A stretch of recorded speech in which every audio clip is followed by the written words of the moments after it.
Clip number 597۔ اس clip میں انشاءاللہ عز و جل آپ قرآن پاک کی سورہ رات کی آیت نمبر 11 سے 12 تک کی تلاوت، ترجمہ اور تفسیر قرآن صراط الجنان سماعت فرمائیں گے۔ بسم اللہ الرحمن الرحیم۔ اللہ کے نام سے شروع جو نہایت مہربان رحمت والا ہے۔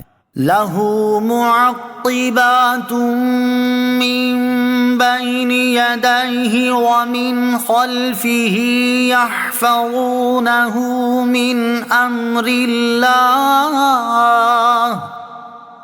ان اللہ لا یغیر ما بقوم حتی یغیروا ما بانفسہم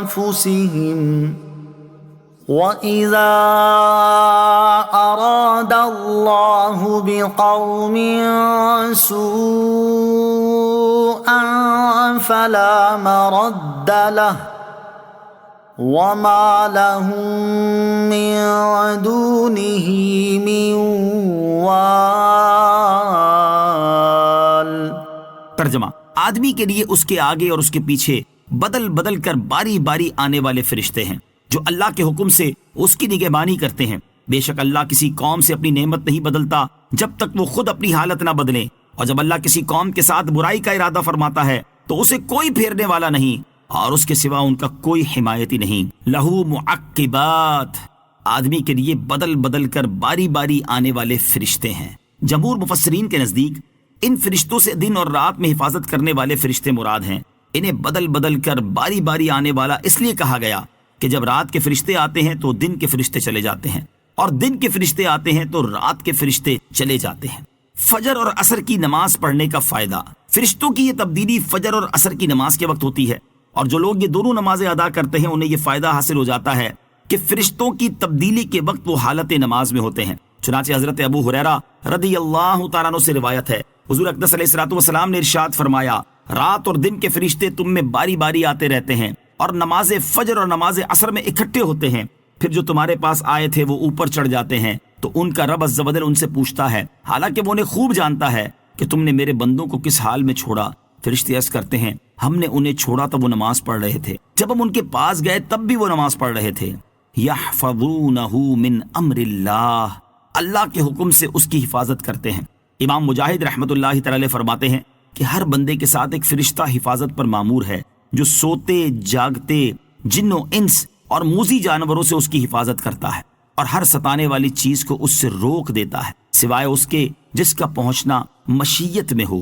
اللہ تعالیٰ کے نیک بندے بھی حفاظت کرتے ہیں۔ اس سے معلوم ہوا کہ جسے اللہ تعالیٰ حفاظت کرنے کی قدرت عطا فرمائے وہ بھی حفاظت کر سکتے ہیں اور کرتے بھی ہیں، اور یہ بھی معلوم ہوا کہ اللہ تعالیٰ کی عطا سے حفاظت کرنے کی قدرت رکھنے کے باوجود کسی کو جو اذیت کی تکلیف پہنچ جاتی ہے اس کی وجہ یہ ہے کہ اس کا پہنچنا اللہ تعالیٰ کی مشیت میں ہوتا ہے، اور جو چیز اللہ تعالیٰ کی مشیت میں ہو اللہ تعالیٰ کے نیک بندے اس کے خلاف نہیں کرتے، لہٰذا اللہ تعالیٰ کے نیک بندوں کو اللہ تعالیٰ کی عطا سے بلاؤں اور آفتوں سے حفاظت کرنے والا ماننا اور ان سے حفاظت کی التجا کرنا درست ہے، اور اگر التجا کے باوجود حفاظت نہ ہو تو ان کے خلاف زبان طعن دراز کرنا غلط و باطل ہے۔ اعلیٰ حضرت امام احمد رضا خان رحمۃ اللہ تعالی کیا خوب فرماتے ہیں، تم ہو حفیظ و مغیث، کیا ہے وہ دشمن خبیث، تم ہو تو پھر خوف کیا، تم پہ کروڑوں درود۔ ان اللہ لا یغیر ما بقوم، بے شک اللہ کسی قوم سے اپنی نعمت نہیں بدلتا۔ اس آیت میں قدرت کا ایک قانون بیان کیا گیا ہے کہ اللہ تعالیٰ اس وقت تک کسی قوم سے اپنی عطا کردہ نعمت واپس نہیں لیتا جب تک وہ قوم خود اپنے اچھے اعمال کو برے اعمال سے تبدیل نہ کرے۔ هو الذی یریکم البرق خوفا وطمعا وینشئ السحاب الثقال۔ ترجمہ، وہی ہے جو تمہیں بجلی دکھاتا ہے اس حال میں کہ تم ڈرتے ہو یا امید کرتے ہو، اور وہ بھاری بادل پیدا فرماتا ہے۔ هو الذی یریکم البرق، وہی ہے جو تمہیں بجلی دکھاتا ہے۔ اس آیت میں اللہ تعالیٰ نے اپنی عظیم قدرتوں میں سے ایک ایسی چیز کا بیان فرمایا ہے کہ جو ایک اعتبار سے نعمت ہے اور ایک اعتبار سے عذاب ہے۔ آیت کا خلاصہ یہ ہے کہ رب عز و جل وہی ہے جو اپنے بندوں کو بجلی دکھاتا ہے، اس حال میں کہ بعض لوگ بجلی گرنے سے ڈر رہے ہوتے ہیں اور بعض لوگ بارش کی امید کر رہے ہوتے ہیں۔ دل میں خوف اور امید دونوں رکھے جائیں، یاد رہے کہ بارش مقیم اور مسافر دونوں کے لیے کبھی نقصان کا سبب ہوتی ہے کہ اس سے ان کے مال و اسباب اور ذخیرہ کی ہوئی گندم وغیرہ خراب ہو جاتی ہے، اور کبھی فائدے کا باعث ہوتی ہے کہ مسافر کو اپنی ضروریات میں استعمال کے لیے پانی مل جاتا ہے اور مقیم کی فصلوں وغیرہ کی نشو و نما ہو جاتی ہے۔ اسی طرح بجلی کا چمکنا بھی مقیم اور مسافر دونوں کے لیے فائدے اور نقصان کا باعث ہوتا ہے۔ لہٰذا ہر انسان کو چاہیے کہ وہ اپنے دل میں خوف اور امید دونوں رکھے، کیونکہ اللہ تعالیٰ کبھی وہ چیز لاتا ہے کہ جس میں ظاہری اعتبار سے تو شر ہوتا ہے لیکن در حقیقت اس میں بھلائی ہوتی ہے، اور کبھی وہ چیز لاتا ہے کہ جس میں ظاہری اعتبار سے تو بھلائی ہوتی ہے لیکن در حقیقت اس میں شر ہوتا ہے۔ وَيُنشِئُ السَّحَابَ الثِّقَالَ، اور وہ بھاری بادل پیدا فرماتا ہے۔ اس آیت کا خلاصہ کلام یہ ہے کہ پانی سے بوجھل بادلوں کو پیدا فرمانا بھی اللہ تعالیٰ ہی کی قدرت ہے۔